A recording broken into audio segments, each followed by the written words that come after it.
Barry wearing many hats. In addition to being in the MIAA Hall of Fame, there's no Hall of Fame, but Barry, you know, I hate to ask, but how many years has it been now for you with all of this? I've been a tournament director since 2001. I also run the football tournament and the boys lacrosse tournament also, so it's a labor of love for me. But I can't even, it's got to go back to like 1993 that I started working tournament games in a site manager's role. So, yeah, you know, I enjoy it. So yeah. It's a lot of fun. It's a lot of stress.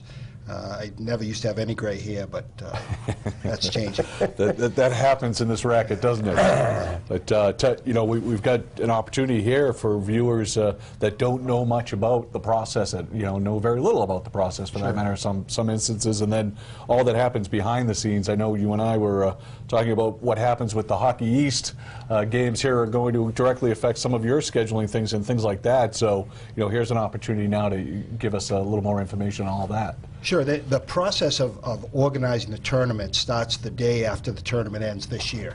Right. We reach out to the rinks. We've established, a relationship with the rink managers and the youth hockey programs in the different towns to secure the ice for this, because we come in for about a week and a half, 2 weeks, and take over these rinks that serve their communities on a daily basis. So that's really one of the integral parts of having this come off, and it's not always easy because one day of snowstorms or something like that throws us all off, and so the organization work started a year ago. It started a month ago as we started to wean down and see how many teams we had, and on the first night of the tournament in Division II Boys North, I need 8 sheets of ice. Wow. Wow. Yeah, that's a big field. Not an easy thing to do, and but we have, we've had traditional in the North. We're very lucky to have traditional, very good sites with Woburn, Chelmsford, Watertown. I'm adding Arlington in this year. They agreed to have a game. Salem State College, year in and year out, has been a good site for the North Shore team. So we get those sites set, and then we start, again, we get to the seeding process here, and now it's a little bit more art than science in terms of placing the games where they belong. It's travel, it's time, and for each one of these schools, this is educational athletics, and the education part comes first. So, when you have teams traveling a distance, even a sectional tournament, if you're, playing an 8 o'clock game in Chelmsford, you want to try to set those games so the closest teams that have the least amount of travel. Right. Case in point, Monday night. With Hingham, yeah. Right. They get the early game. That's not even not even a hard choice to make. But I think we officially said that Hingham and Arlington will play early. Is it 6 or 5:30? 6 o'clock. 6 o'clock, and then 8 o'clock, Reading and Central Catholic will follow. Correct. It should be some good tilts there. Those are great. That's I think sometimes you have the crystal ball right, and those were the 10 teams that I had in my working with my observers, seeing the games that I saw during the year. Those are the 10 teams that I thought were the best 10 teams. So I thought the process really worked to get those. And there's 3 or 4 other teams that were in consideration there that if somebody told me they belong there, I would say they're right, because they're fine teams that just little things separate them. And that's my opinion. Sure. Yeah. No, it's been the opinion of others as well. It's you could kind of stick a few in a hat. But, yeah. So Barry is up north now for the past several years, or a number of years. We've been able to use Songus as, especially that first Sunday for the 4 first Super 8 games, if you will, the 1A games. Yep. And this year it's in a little bit of limbo status because of UMass Lowell. Sure. Well, my first year as 1A director, we were lucky enough to get Boston Garden for the first TD Garden for it, which was great. But it just, especially with the change in our schedule this year, with the extra week in the season, that didn't work. Songus, one of the other hats I wear, one of the many hats I wear, is I sit on the board of directors of the MIAA on the finance committee, which, so for the MIAA vision, the whole Hockey East UMass Lowell scenario is good and bad. if hockey was lucky enough to get this weekend, that would preclude basketball from having it next weekend, which is a 6th North Sectional Championship games, which is a great day. The other scenario is if we get it, the possibility exists that if we don't get the Songus on Sunday the 6th, then basketball could possibly get it, which is a better scenario the for following them. week. So, you know, it's, you know. So there's a little silver lining, regardless of. Yeah, and you know, a lot of it, you know, we'll know more tonight. You know, we've reached out to a number of different venues, you know, and you know, we're just going to try to come up with the best scenario that fits, you know, fits the teams.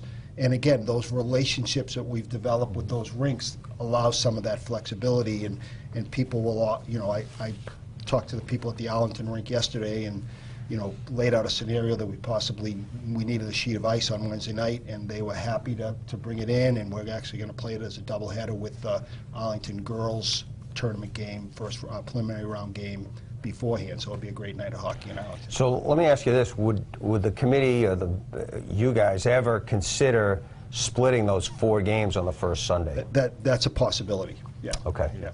You know, I mean, ideal. That's been a great day of hockey. I remember, you know, 20 years ago, bringing my young sons who were hockey players to the Garden for those first days, and you know, they're being able to walk around the old Garden there.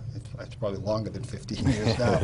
We'll just keep it at that, though. But you know, you know, it's always been a great day of hockey. It brings out the hockey fan. You know, you can for $15 set up shop. See, you know, 4 great high school hockey games or any part of them that you have interest in. So the possibility does exist, and all possibilities are open right now. Everything's on the table. Yep, absolutely. So we're gonna transition into the other hat, the girls' Division I. Okay. Certainly an exciting tournament. You mentioned Arlington, but the Reading Rockets coming back as the 2015 champs, having knocked off Acton Boxborough last year at the Garden. But we're going to tell us about that field and when will that start? And 25-team field in girls' Division I. The first game will be an interesting travel game.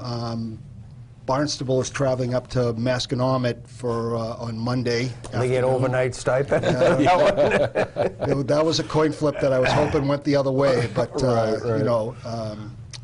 And then most of the games are Wednesday night, and again, that's that planning, that the little nuances you do beforehand. You know, we reached out to those schools a couple weeks ago and said, you know, because in the girls they play first round games at home sites, you know, secure that ice early on, so all of the schools were able to get ice in advance, so we have those games all set. The schools all know where they're going. You know, I made the call to Barnstable on, I think it was Thursday, just giving them the heads up that it could happen. And that allows a team that's playing, you know, to get ice tomorrow. You normally wouldn't practice on a Sunday, but it gets them, lets them prepare for it. So, you know, those are the little things that, you know, behind the curtain you do that people don't see, but it makes it, you know, the bottom line is, like I said, I've done this in 3 sports for a long time. The tournament belongs to the kids in the schools, you know, and anything that I can do to make that experience better for kids is what we want to do, and we try to do that. And you know, most of the time we do, and some of the times we don't, and you know, we try to do it better next year. The other thing is, at least with the girls, especially the games at home, you can try to set up doubleheaders, like you said, where you know, 2-seeded higher seeded teams can host. What you see often too is multiple teams utilizing the same rink. Correct. You know, Arlington Catholic, for instance. You know. Concord and Lexington, you know, we happen to be going away, but Lexington's hosting, so it's, you know, it's one of those things you can actually make it kind of like a special night for the kids if the schools are interested and it works out with the rink. But the problem is, one of the problems we run into is, especially for the girls securing sites, is that, you know, high schools have been in since, you know, November.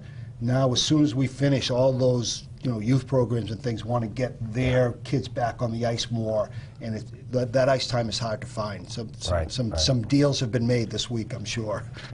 Well, that's the business. You got to make some deals. It really is. And again, it's so much different than other sports that, you know, I control my gym.